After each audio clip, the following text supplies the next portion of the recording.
you need help, buddy. But it's so Right. it's like, okay, I've got to stop here. I've got to stop. But let's get back to career challenges. Yeah. And how do you, when it comes to legendary service, how do you help a client or a business kind of create their own legendary service experience? The Career Challenges Podcast, a collection of stories about overcoming professional hurdles and learning lessons the hard way. Thank you for joining me. I'm your host, Kyle Werkerly, certified ghostwriter.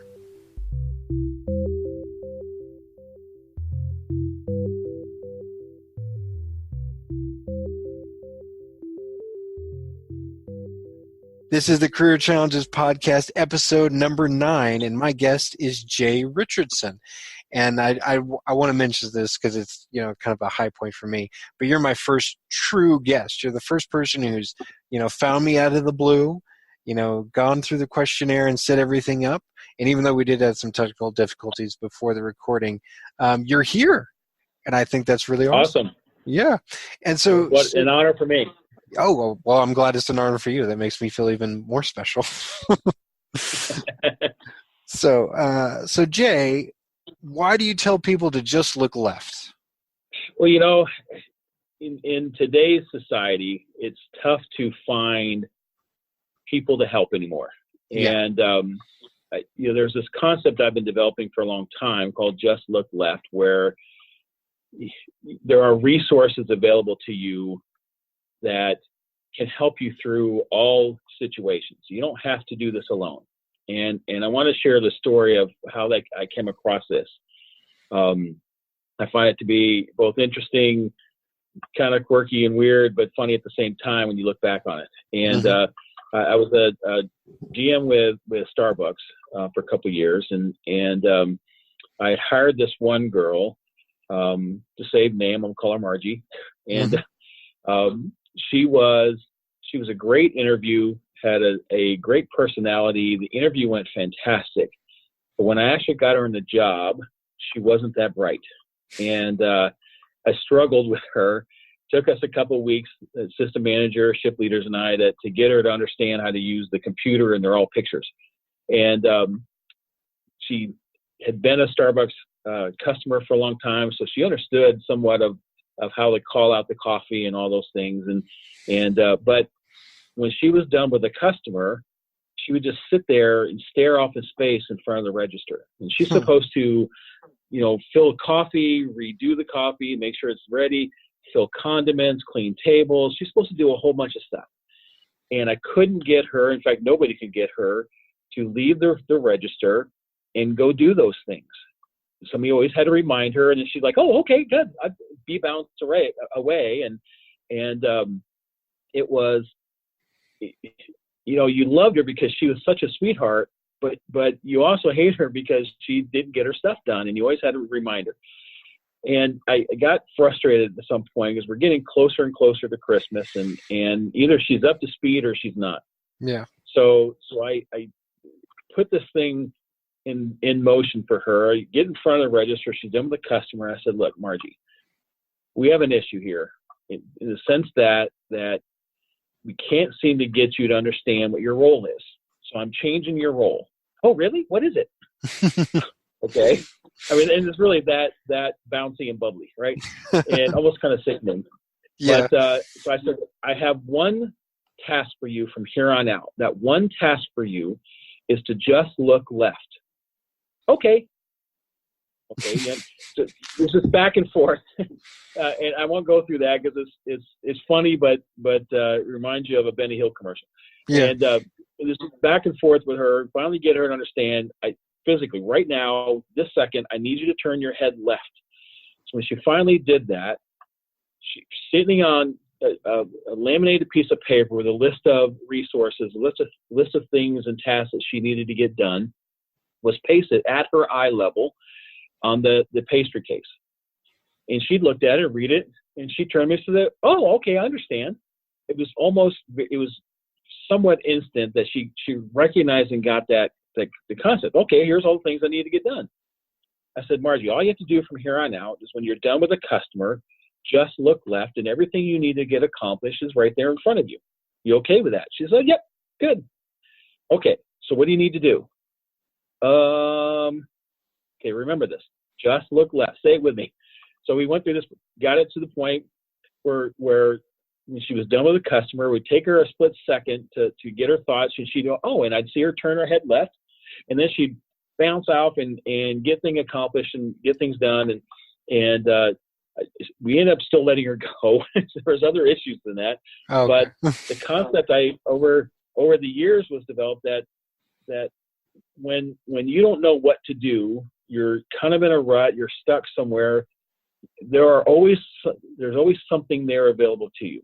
Mm-hmm. If all you do is create this list of resources for yourself, whether that's a boss or a colleague or a mentor, family member, whatever that may be, or even just a list of books and resources and et cetera, that you can look at and refer to, then your only concept when you get stuck like that is just to look left. Know that you're not here alone trying to wade through all these issues and these problems and trying to figure all this stuff out. All you have to do is look left and find the one resource that's going to help you get through that particular moment. And as a business consultant, I travel around the U.S. helping clients that help them fix their business, help them understand the business of the business, and we go through this, and it's pretty intense sessions with them that could be a couple of weeks, could be 3 or 4 months long, and we're there week to week, day by day, butt to butt, cheek to cheek, helping them through how to change their behaviors, and they get extremely overwhelmed because there's a lot of stuff to it. Mm-hmm. And so at the end of my sessions with them, I always say, look, here's the concept I want you to understand. Yes, I shared a lot with you. I've gone through all these details, but what I want you to understand is you're not alone. Mm-hmm. We are a trusted resource for you, a trusted advisor for you, and we're here to help in any possible scenario for you. So when you get overwhelmed, you get stuck, you get bogged down, and you feel like you're going back into your old behaviors, all they want you to do is to look left. And we create these binders full of value practices and resources and tools that they can use to help them through their day-to-day and make things easier. But the very first page has my name, my number, and my email address. So you have somebody here. So just look left, find the resource that's going to help you, and you're going to be fine at that point. You don't have to do this alone. Awesome. So do you get a lot of calls and emails throughout the day, I assume? I do and I don't. There are some that are a little bit more, I'm going to use the word needy, and need is not, it's too, in my estimate, it's too bad of a word. It's the only thing I can think of the top of my head. Just somebody who needs more encouragement, needs more time than the short amount of time that we typically have face to face. So I have a few that call, but not all the time. A lot of it is there are other resources available, but when they get into a rut, I don't remember how to use this tool. I don't remember how to help hold people accountable. How do I handle this particular situation? So every once in a while, I'll get calls from my clients that just need a reminder or a little tug or a push or something to get them back on track, or even just point them in the right direction. But I don't do that just to give them the answer. I do it by asking questions and get them to see for themselves. It's kind of that critical thinking mentality. I'm not here to give it to you. I'm here to teach and coach you how to do it yourself. Yeah, definitely. And do you look left? I do, as a matter of fact. Awesome. I have a few people who I believe has been a support and help for me. Even when I was a new consultant here, I struggled a little bit because the concepts and methodology that we use in this company is not shown anywhere else. And there's this methodology called critical path. The simplicity of it's there. People understand the concept of it, but using it in a scenario on a day-to-day basis, most people don't do that, especially small business owners. you set key leaders, doesn't have to be managers, key people, key leaders in place. You set some expectations, you give them clear metrics and measurements, and then you hold them accountable to those results. Again, the simplicity of that sounds simple, but the practicality in putting that in motion is a lot tougher when you're wearing multiple hats.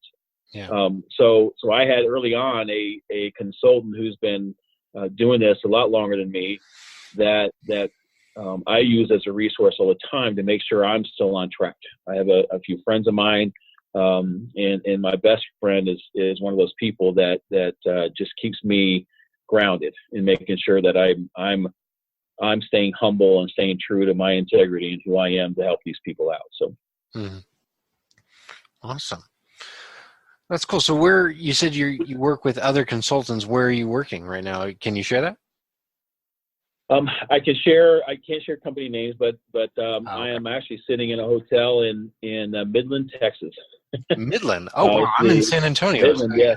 Just a short nice. drive down the road. Yeah, exactly. I've been here for the past couple of days. In fact, I'll be back on Sunday night to help out, finish out a project with a client, or actually,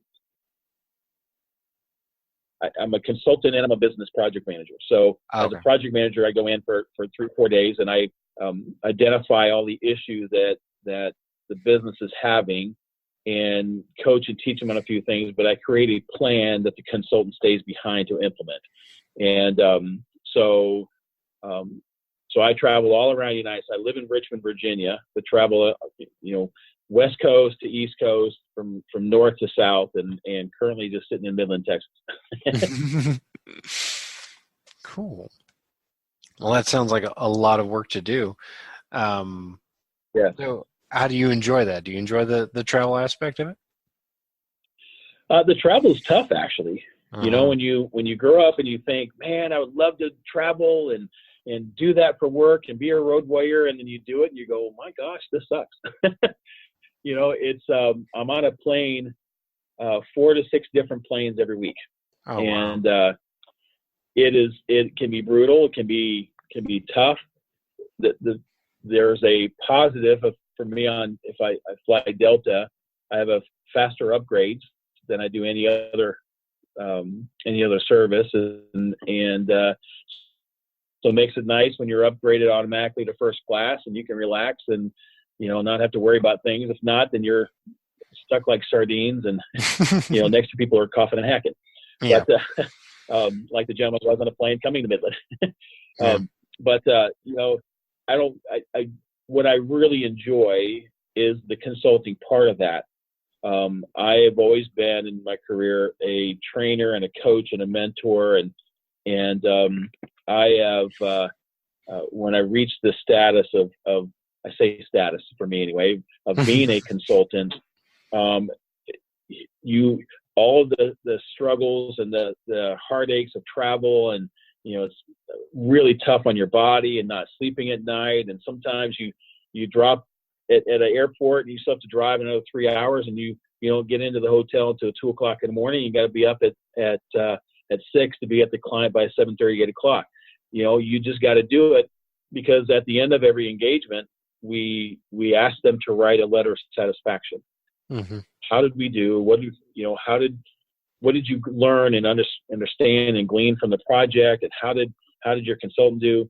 And when you get letters like a guy in Boston just said to me, his father had passed away a few years earlier, and he used the money that he got from that to buy a business because he wanted to build a legacy for his dad. And you come in and help because he doesn't know how to run a business.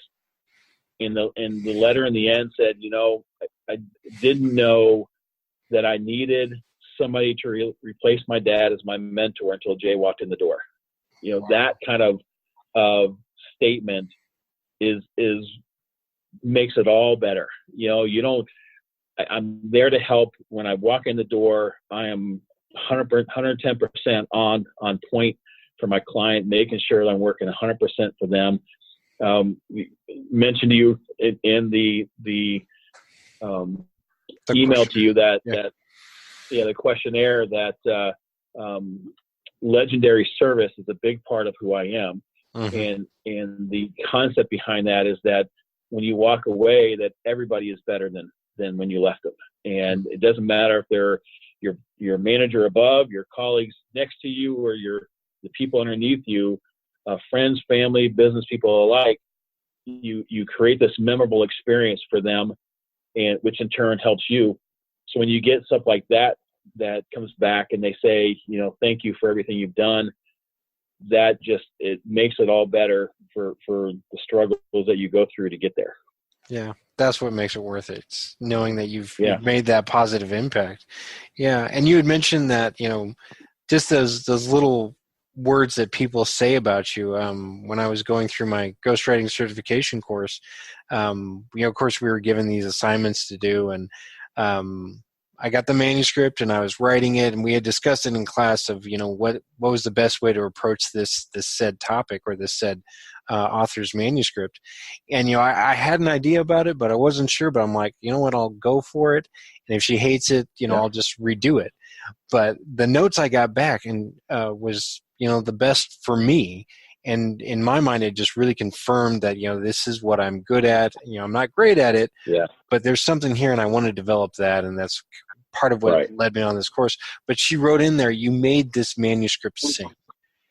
And at first I thought, well, that's a really nice thing to say. And that really confirms that, I'm on track to get to where I want to go as a ghostwriter.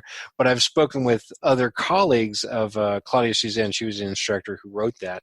Other colleagues of hers, and they said, hey, she doesn't say that to anybody. She doesn't just throw that compliment around. That's reserved for people who really get it as a ghost. Right. And I was like, oh my gosh. And that made me feel 10 times bigger, but at the same time, 10 times smaller, realizing, there's a lot of responsibility now. Like, she's probably expecting a lot out of me now. So I really put my big boy pants on and get the work done. Right, exactly. What is it? Great power comes great responsibility.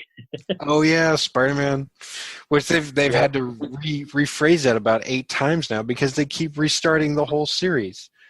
I know. But we're not going to get into that. That's not what this podcast is about. No. That's a whole nother podcast right there. Oh yeah, and to be honest, there are those little things that it matters to nobody else, and it matters not to the greater scheme of the world and the universe. But somebody will say, hey, I think Wolverine is better than Cyclops. I'm like, oh no.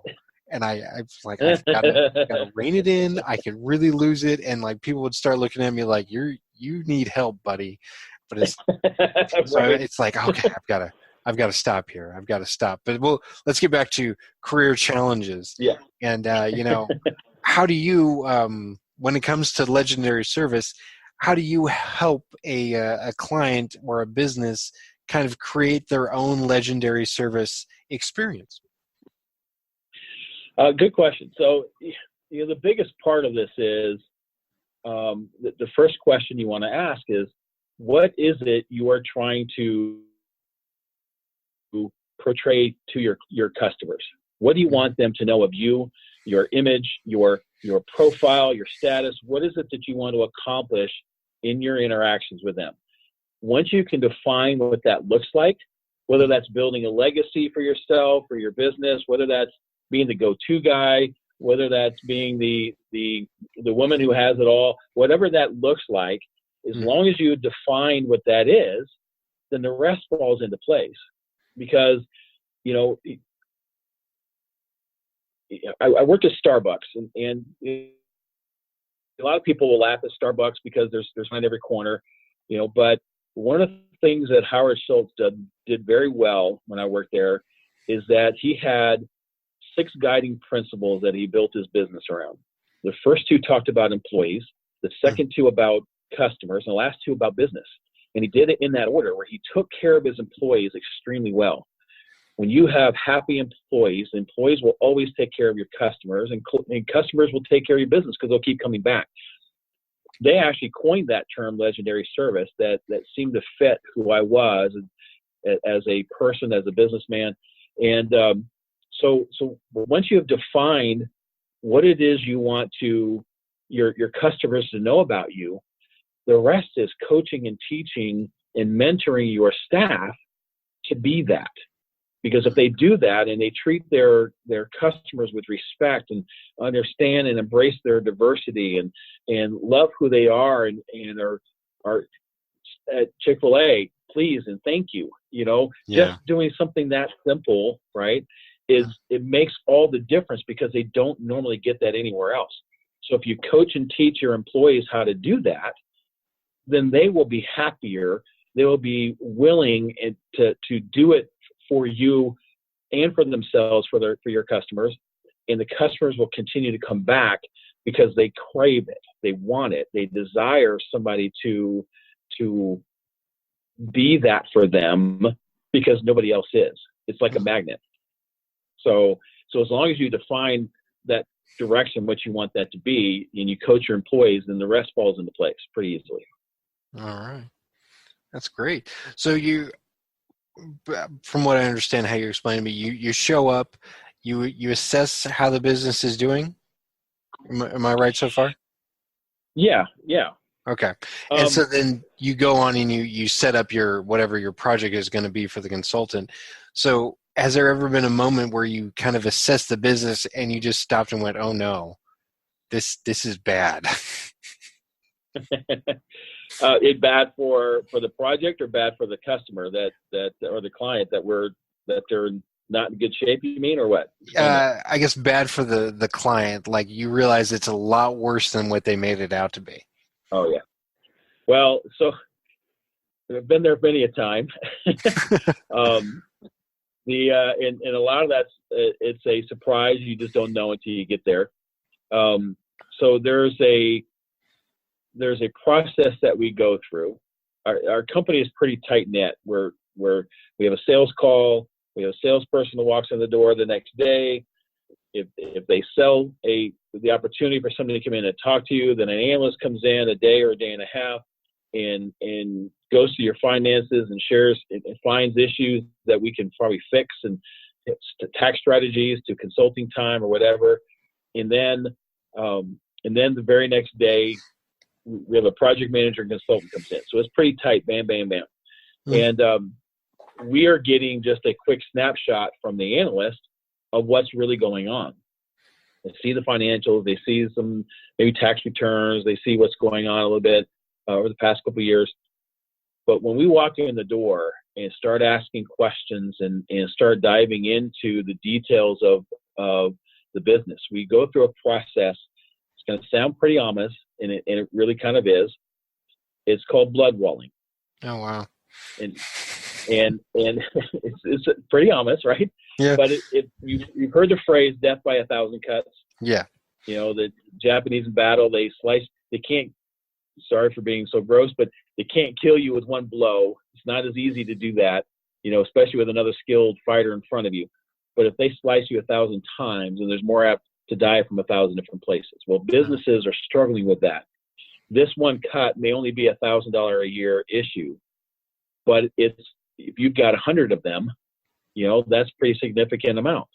Mm-hmm. Well, we don't focus on the 1,000. We focus on the $50,000 issues or the $100,000 issues that are problems.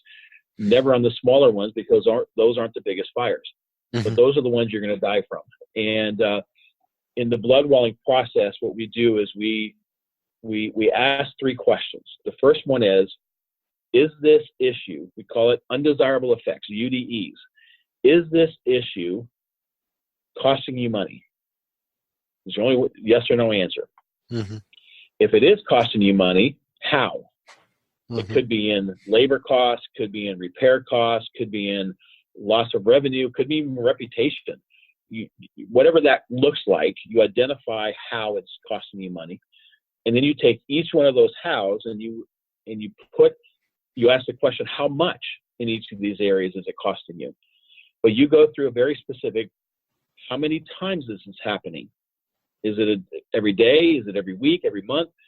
How often? What is it? What's the cost of each of those individual items to you? So we come up with an annualized dollar value. And then we go around the room and we ask the question, okay, I'll give you a quick example. Was with a company. We identified out of their 24 employees, 4 of them were constantly in overtime, trucking company.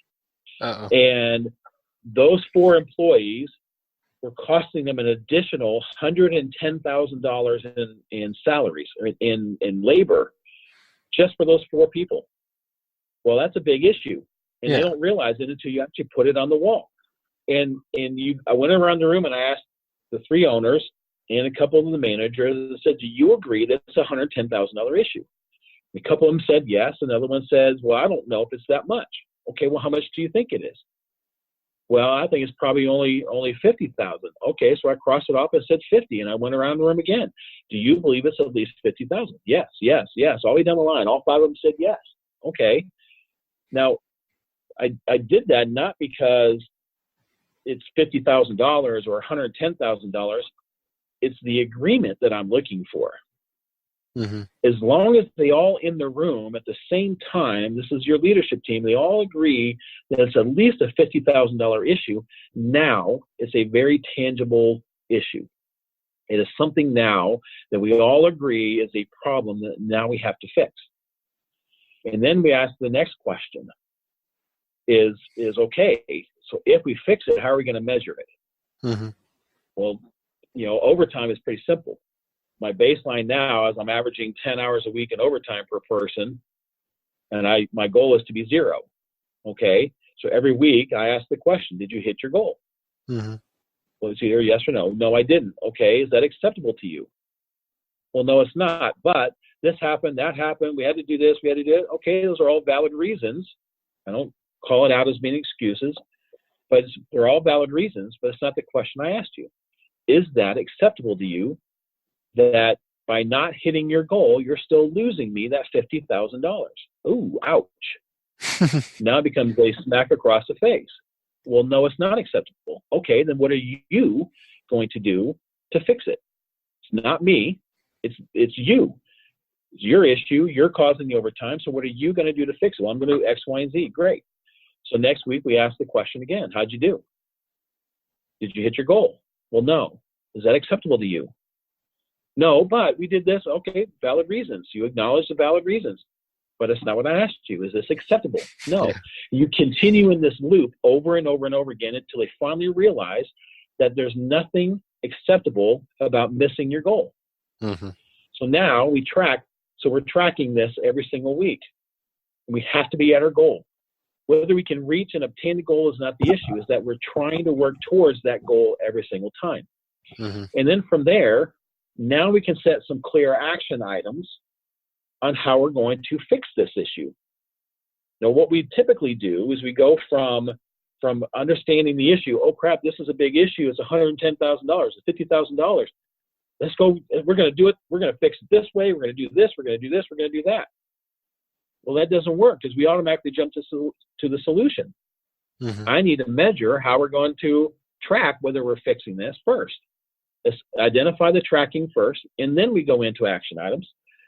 But what the key is here is that the action items, if I dictate to you, Kyle, I want you to get this done by Wednesday at 4:00.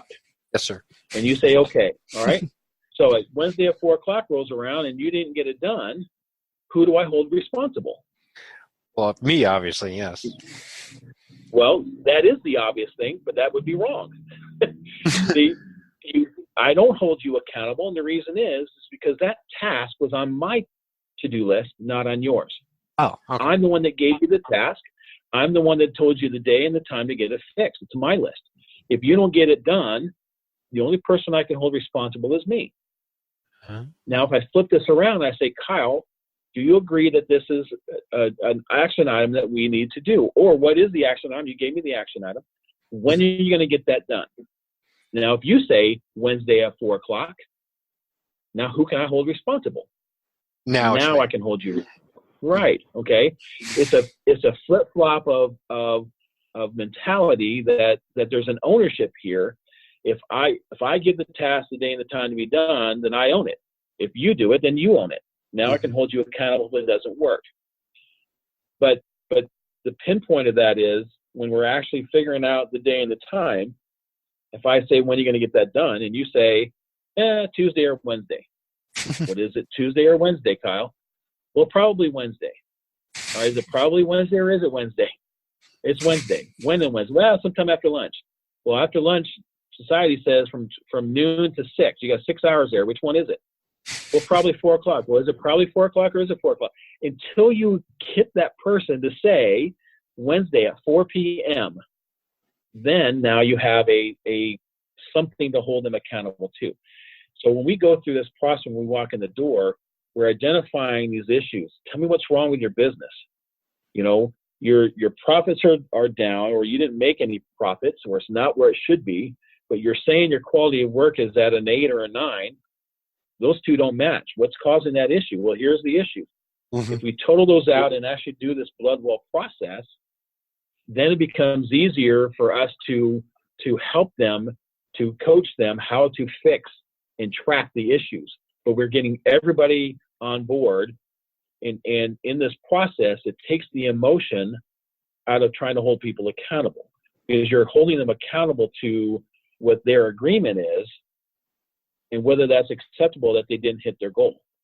Mm-hmm. So I don't have to worry about whether I like you or don't like you. It's strictly about the measurement, about the tracking. So wow. Complete flip-flop. Yeah. Wow.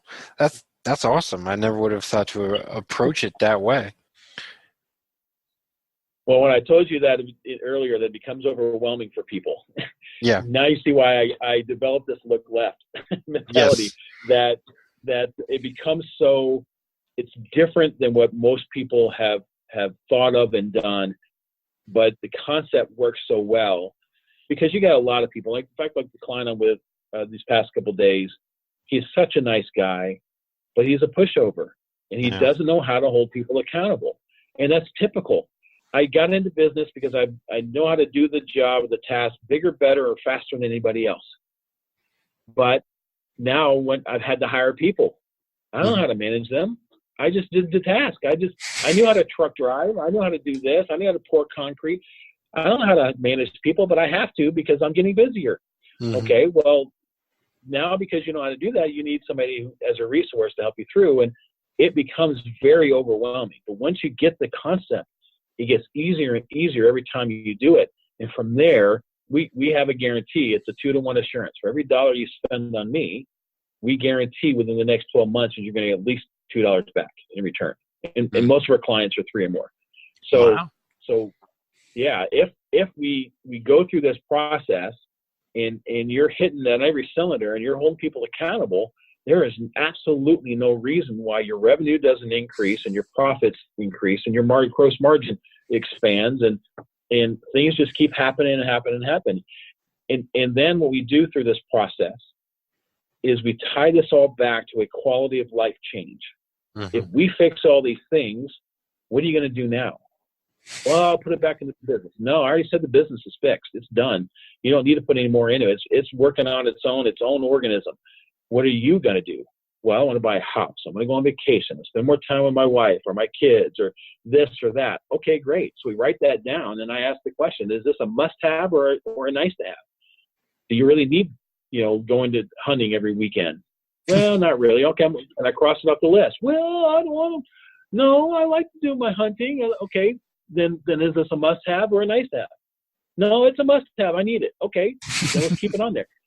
So every time they say, I want to be able to do this, I want to stress-free, I want this or that, and then I say, okay, so I want you to understand through this process that every time I see you backsliding and going back into your comfort zone and things that you've always done, back into that insanity mode, doing the same thing over and over again, expecting different results.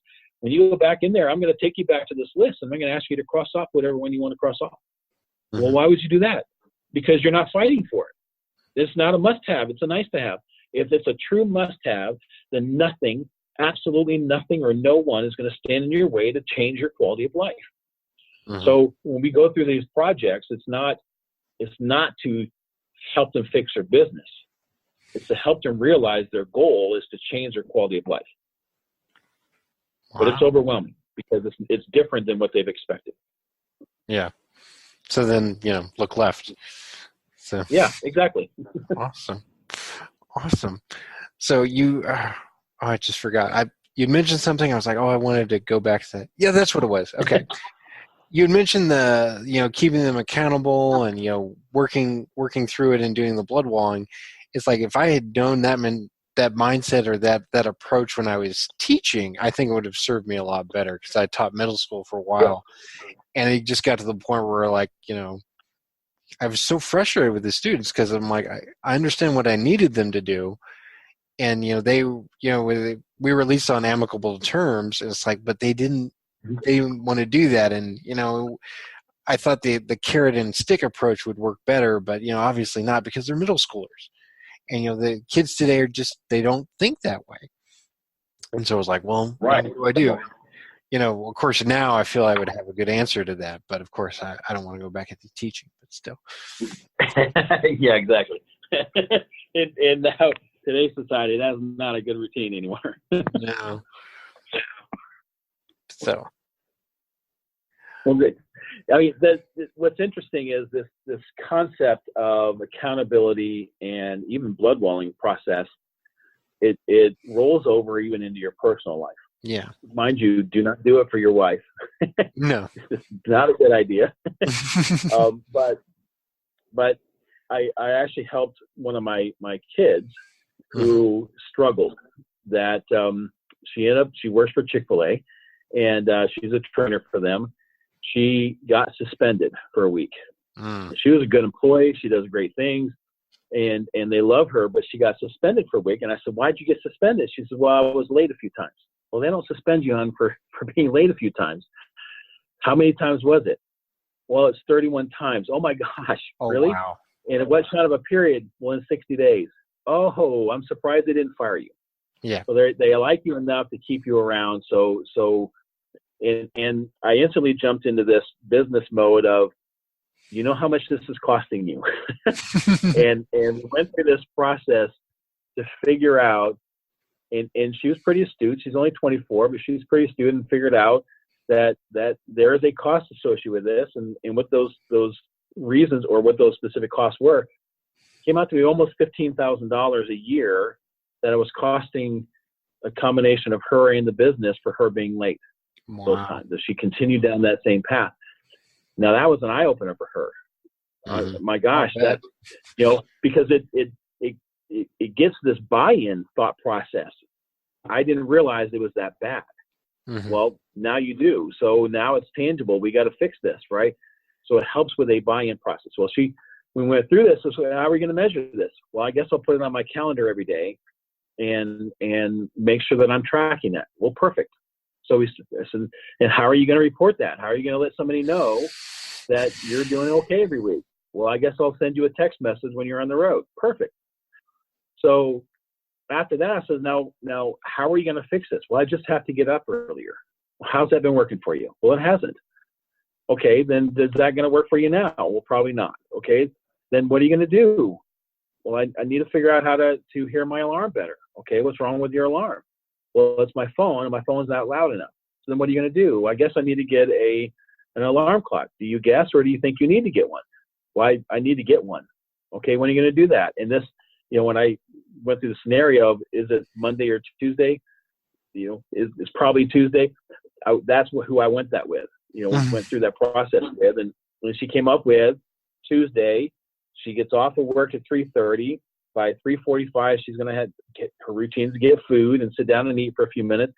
And by 10 minutes till 4, she's going to be on the road to go over to Bed Bath & Beyond where her twin sister is, get an alarm clock, be in line, and be out of there and home by 4:30 with a alarm clock in her hands. So she had that down pat. She wrote it down, and now I can hold her accountable to that specific action item.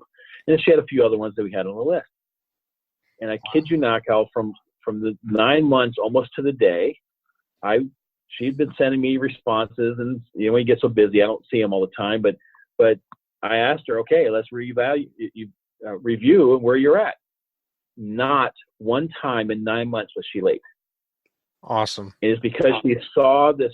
She was buying into the fact that she didn't want her company to lose $14,000 a year because she was late.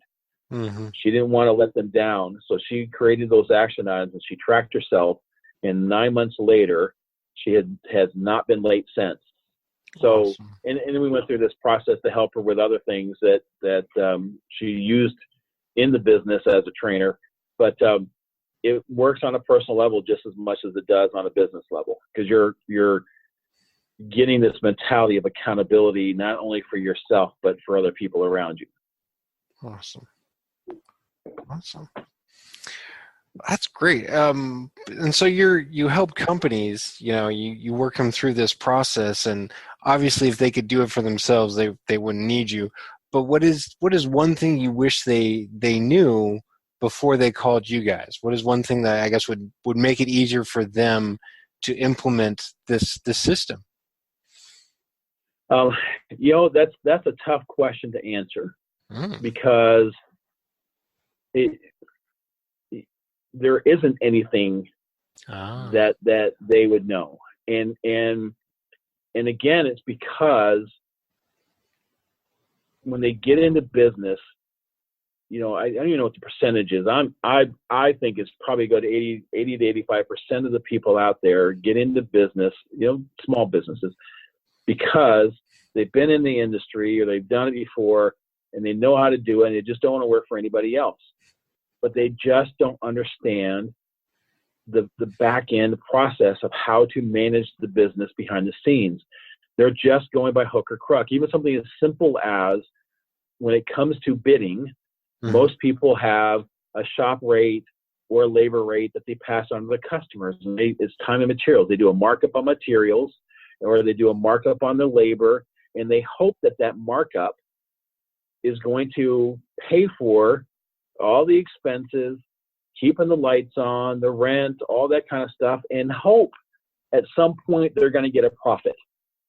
But the problem is they don't know until the end.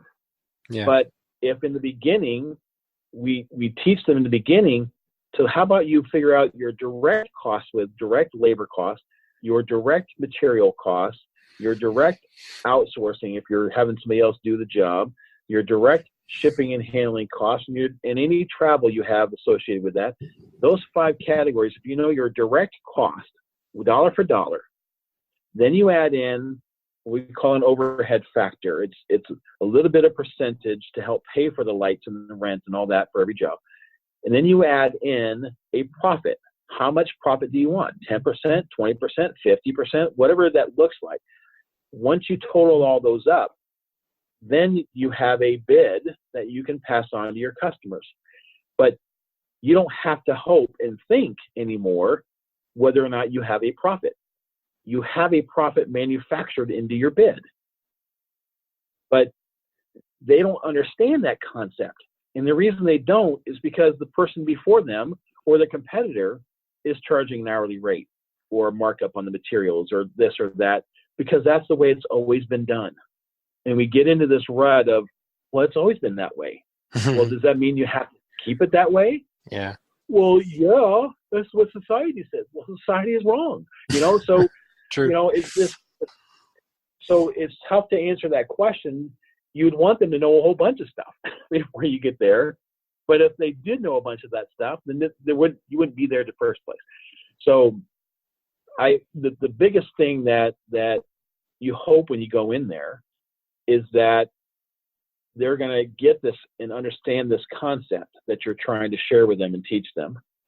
And knowing that a return on investment of paying for my time to help coach you and teach you that, knowing that there's a return on investment, if you understand the fact that you don't want to spend the money if your return is less than the cost associated with that, with trying to get that done. But if your benefit is greater than the cost associated with that, then man, you better do it.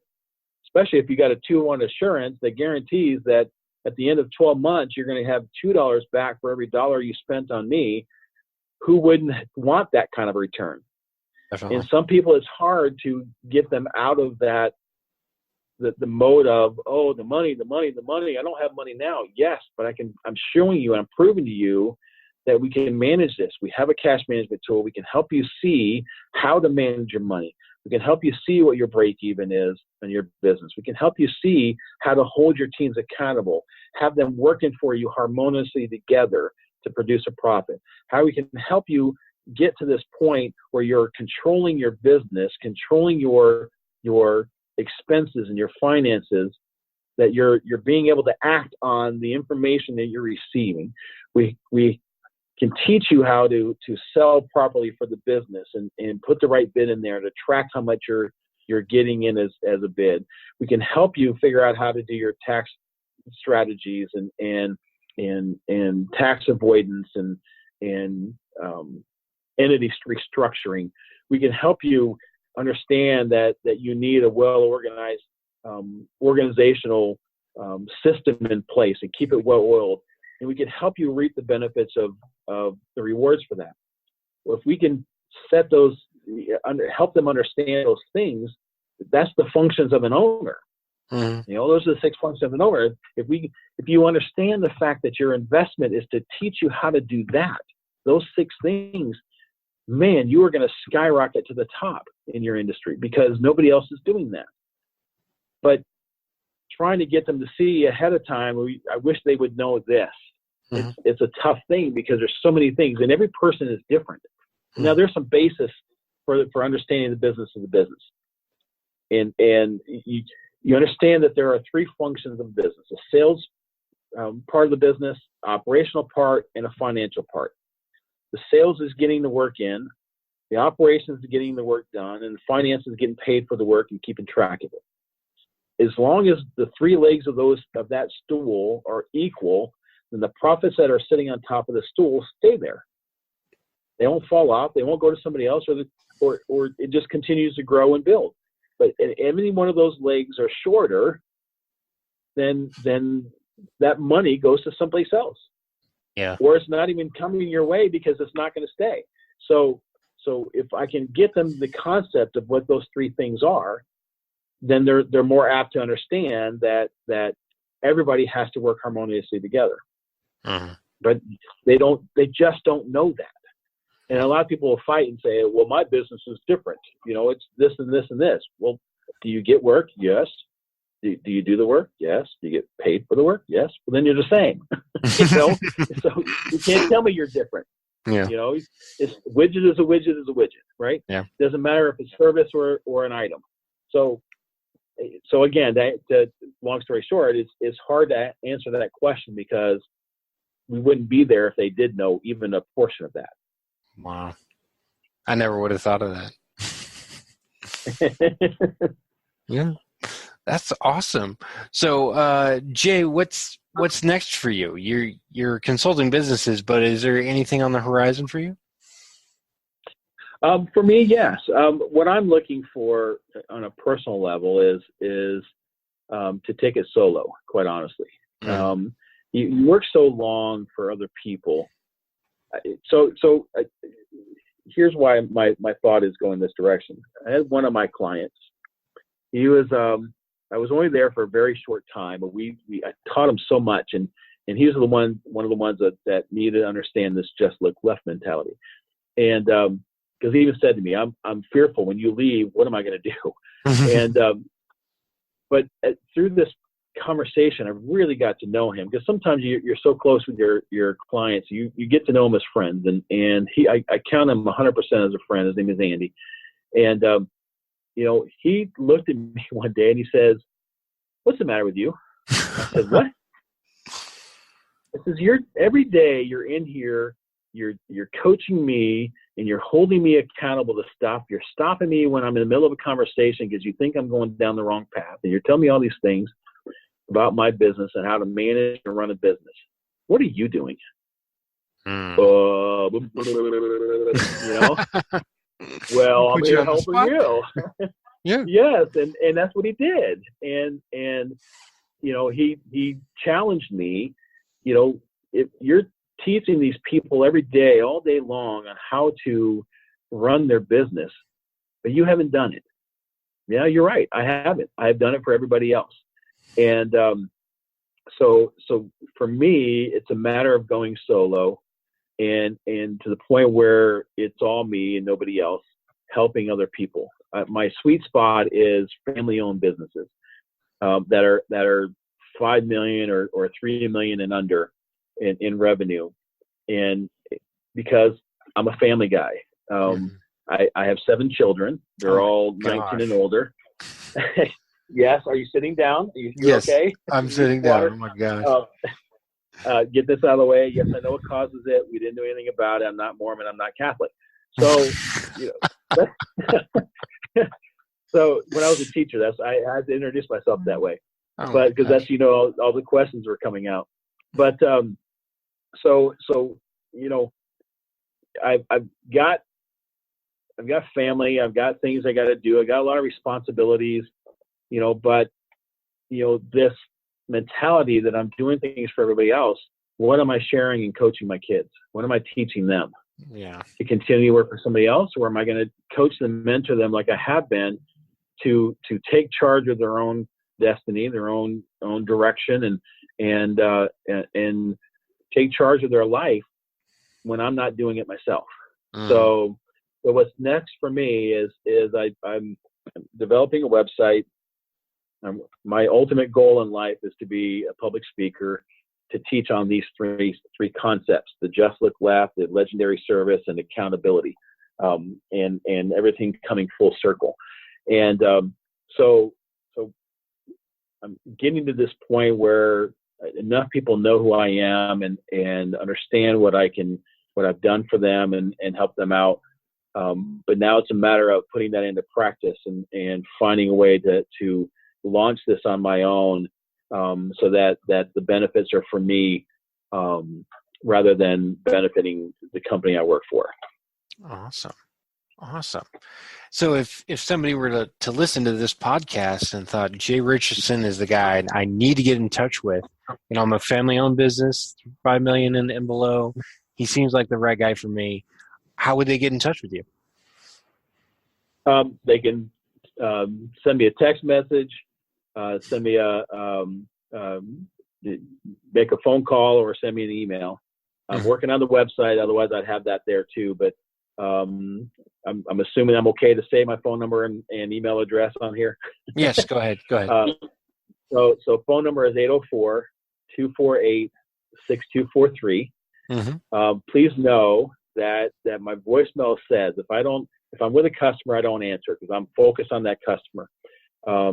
But please leave a message, because if you don't, I get, like everybody else, I get tons of telemarketer phone calls. If there is no message left, I'm assuming it's a telemarketer. I'm blocking the number so I don't hear the phone number again. So, please, if you call me, leave me a message. And my email address is JayRichardson22, JayRichardson22 @hotmail.com. I've had that email address for probably 20 years at this point. But I'm when my website is finished. So if you want to look for the website at some point, it's www.accountability-consulting.com. Accountability. And so at some point I'll have my email address through my website and the way to get a hold of me through there. Awesome. So I think that's great. I wish you the best of luck. And it sounds like, there's so much happening with you, and that, it's just going to keep going up and up. I appreciate that. That's my hope. That's my goal. Awesome. Well, Jay Richardson, thank you so much for joining me on the Career Challenges podcast. Thanks, Kyle. I really appreciate it. All right.